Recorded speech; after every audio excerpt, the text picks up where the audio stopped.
আসসালামু আলাইকুম, স্বাগতম জান্নাত লাইফস্টাইলে। আজকে নিয়ে এলাম দারুণ মজাদার আলু ধন্দল মাছের রেসিপি। প্রথমে মাছগুলোকে ভালোভাবে ধুয়ে নেব।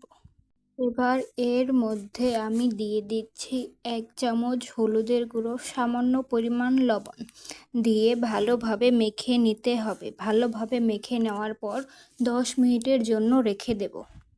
চুলায় আমি একটা প্যান বসিয়ে নিয়েছি। এবার এর মধ্যে আমি দিচ্ছি আধা কাপ রেগুলার রান্নার সয়াবিন তেল।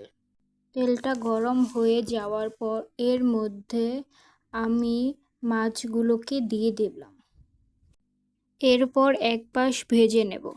এক পাশ ভাজা হয়ে গেলে তারপর উল্টে দিয়ে আরেক পাশ সোনালি করে ফেলুন। সোনালি হয়ে গেলে মাছগুলোকে উঠিয়ে একটি বাটিতে রেখে দেব।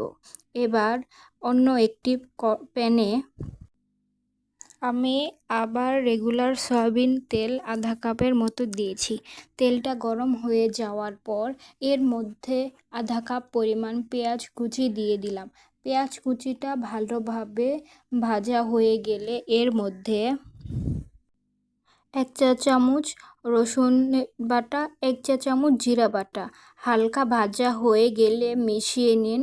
1 চামচ হলুদ গুঁড়ো, 2 চা চামচ লঙ্কা গুঁড়ো, স্বাদ মতো লবণ দিয়ে হালকা কিছু পরিমাণ পানি দিয়ে দিব, যাতে মশলাগুলো ভালোভাবে মিশে যেতে পারে।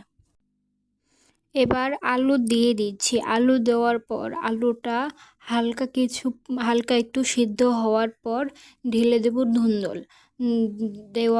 ধুন্দল আলু একসাথে দেওয়ার পর 2-3 মিনিট ভালো করে নাড়াচাড়া দেব, যাতে করে ধুন্দলের সাথে মশলাগুলো মিশে যেতে পারে। ঢাকনা দিয়ে 5 মিনিট রান্না হতে দিন। তারপর ঢাকনা খুলে 1 কাপ পরিমাণ পানি দেব। ফুটে উঠলে মাছগুলো দিয়ে দেব, আবার ঢেকে দেব যতক্ষণ পর্যন্ত না মাছ আর আলু নরম হয়। ঢাকনা খুলে নিয়েছি আর আমাদের রেডি হয়ে গেছে দারুণ মজাদার আলু ধন্দল মাছের রেসিপি। গরম ভাতের সাথে পরিবেশ করুন, দেখবেন একেবারে ঝিলিক।